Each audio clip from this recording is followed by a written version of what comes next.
you're feeling discouraged, just know it's totally normal. Just give yourself so much grace, just so much grace. And just when it gets hard, be like, I'm new and I'm learning, and that's okay to make mistakes. That has no reflection on who you are as a teacher.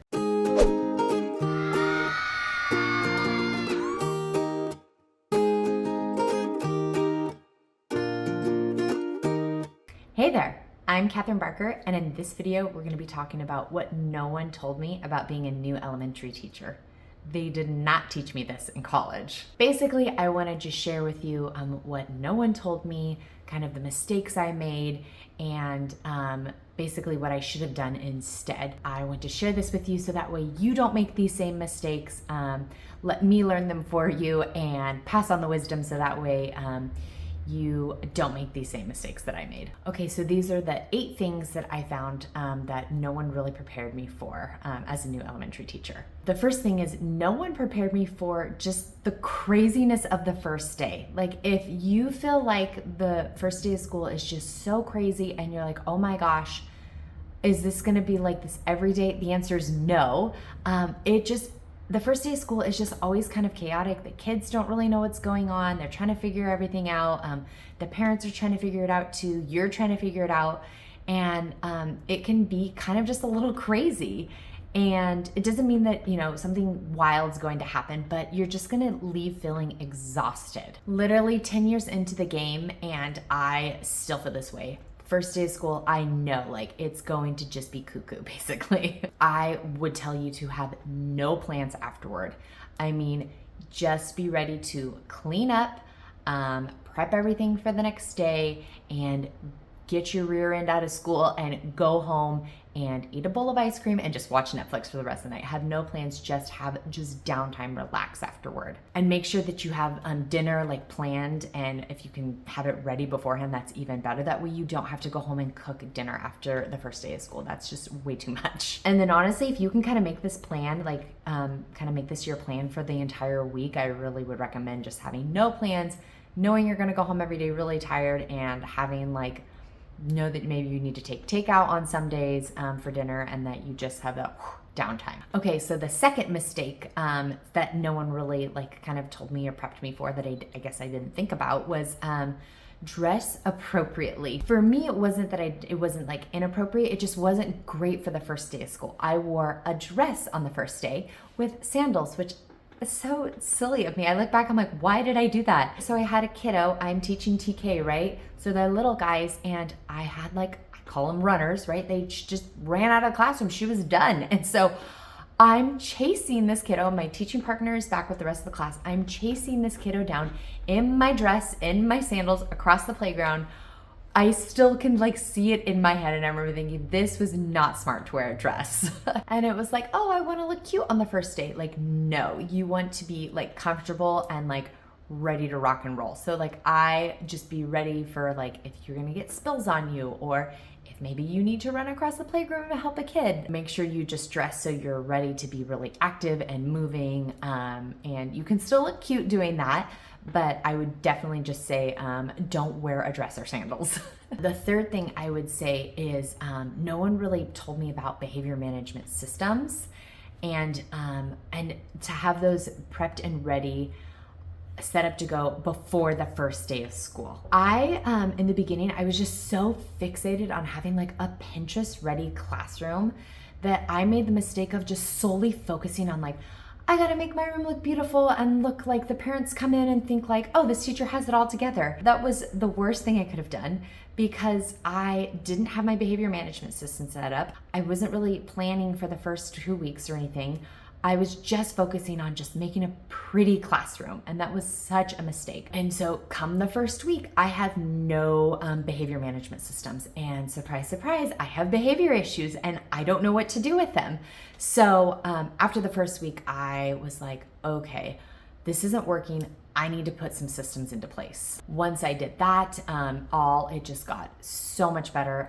Everything cleared up. The behavior just started moving in a better direction. So definitely have those management systems set up beforehand so you just are ready to rock and roll on the first day. Classroom management starts on the first day. The fourth thing that I feel nobody really kind of told me was really that you have to teach basic skills, at least for like teaching TK and like kinder, the younger kiddos, like basic skills. So as a first time teacher, I went in and realized like, oh my gosh, I have to teach like basic skills, like how to wash their hands. Like I had to teach them exactly how to sit on the carpet, how to hold your hands here, how to raise your hand to speak, just like basic like things that I didn't think that I would have to like stop and take the time to teach. Don't think that they do know, because most often they don't. The fifth thing that I feel like nobody told me was parents can be, you can kind of feel like you're under a microscope that first year, and it can be very daunting. It can be very kind of like stressful. I know I felt stressed. I feel like, oh my gosh, they're judging everything I'm doing and saying. I had some parents that like weren't very kind to me. At some point, honestly, I would describe it as like some of them just kind of like ate me alive, honestly. It was, they were kind of not very nice, and some of them, not all of them. I had some wonderful parents, but there were some that just kind of were not always the kindest. So I felt like I had some parents that didn't really take me like seriously. Like I kind of felt like they were like, oh, she's a new teacher. She doesn't really know what she's doing. So I felt kind of like I had to prove myself. But so that was kind of really stressful, and nobody really prepared me for like, oh, some parents won't be very kind to you. How do you react to parents that are like not happy with you? So I really had to have this mindset shift of like, my goal was to win my parents over. So I was like, you know what?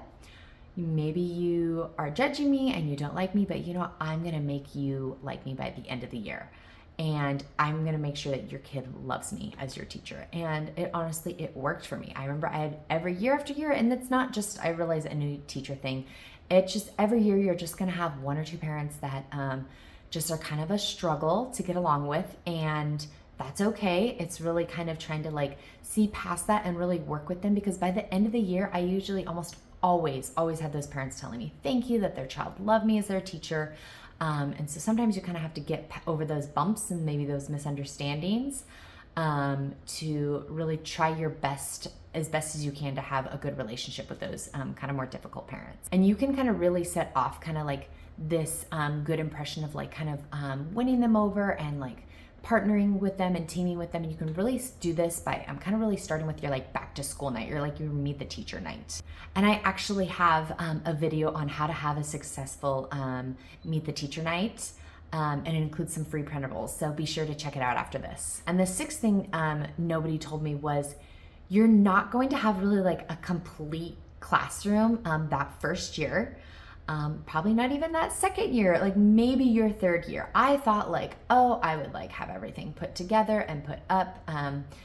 And I just didn't, because there's just so much that you have to do, right? Like you're going to be so like working overtime all the time, just getting like your curriculum done and your grading and your report cards and your assessment. Just like the curriculum alone and prepping alone for that is enough to be like, you have to kind of put decorating your classroom on the side a little bit if you don't get it to look exactly the way you imagine it would.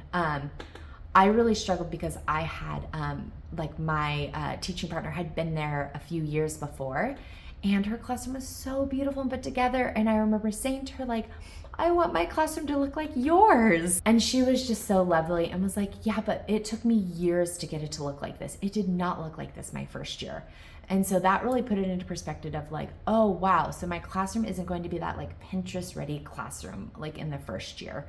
And that's okay. Like you're going to be learning new things and realizing like, oh, I don't like it the way, this worked. I'm going to change the way, like I have my dramatic play, and I was like, I don't like how I have it set up over here. I'm going to move it over here. So you're going to kind of do some changing, and that's okay. So just know like, it doesn't need to be ready and look it's probably not going to really be put together how you want it to look that first and even that second year, and that's totally okay. What really matters is you're really getting that curriculum down. You're really learning how to get your classroom management down. You really want that foundation first. That's what matters.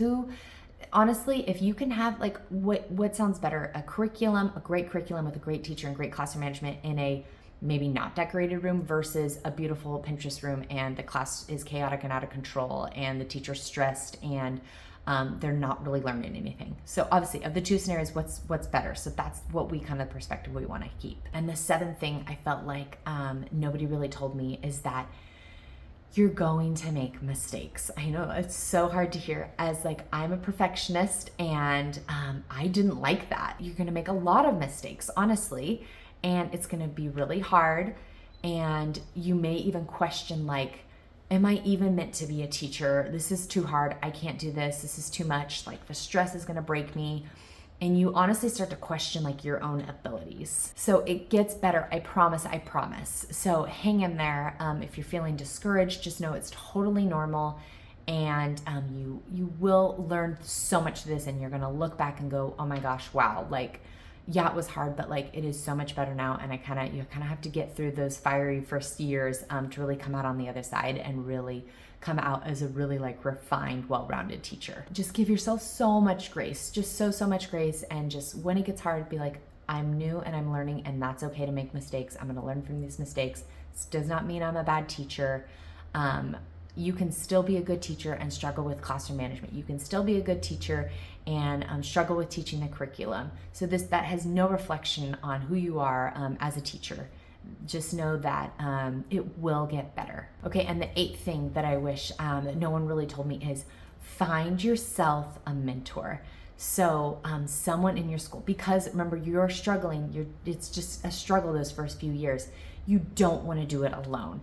So find someone, whether it's someone in your grade level, or maybe it's somebody in another teacher, another grade level, and you just kind of hit it off. Somebody who is kind of a veteran teacher who's done it a few years and can really kind of like help support you. You can find someone, even if you need to find someone online, find some supporting teachers on Instagram, find a Facebook group that can really, that helps support teachers. Just surround yourself with more just veteran teachers that can really rally behind you and cheer you on and give you help and advice on things. So if you can kind of find someone in your grade level to kind of partner with and be like, hey, can I just kind of piggyback off of kind of a lot of what you're doing and take what they like? I highly recommend that, just to kind of help you get through those first couple of years. It makes all the difference in the world to just really have a supporting teacher and a supporting mentor to help you. And please feel free to just reach out and even message me personally. I am here to support you. That's what I'm here for. So if you have any questions, if you need some support, if you're feeling discouraged, please reach out. All right, so let's do a quick recap. So the 8 things that nobody told me about being a new elementary teacher. First was prepare for the first day, and even for the first week. It's gonna be cuckoo crazy, and be ready to be exhausted and have a plan for dinner and going home and just kind of crashing. Second is dress appropriately. Don't be silly like me and wear a dress and have to chase a student down in a dress and sandals. Not a good idea. The third is have your behavior management system set up beforehand, before the first day of school. Be prepared to teach routines and procedures religiously just those first 2 weeks, not really worrying about curriculum, just how to do those basic tasks. You might get some not so nice feedback from some parents. So just know, like, you are gonna show them what an awesome teacher you are, and their kid is gonna love you by the end of the year. The 6th thing was you're not going to have a Pinterest ready classroom, most likely not on the first day or probably the first year or 2, and that's okay. The 7th thing is that you're going to make mistakes, and that's okay. Hang in there. You are doing an amazing job. Don't get discouraged. Keep going. It gets better. And the last thing is make sure that you can find a mentor supporting teacher, whether that's a teacher in your school, ideally in your grade level, somewhere in your district even, or even a supporting teacher online. And you can always reach out and message me for any help and support and advice. So don't forget to head on over and watch my video on how to have a successful Meet the Teacher night and snag your free printables there as well. All right, that's it for now, my friend. I'll see you in the next one. And until then, happy teaching.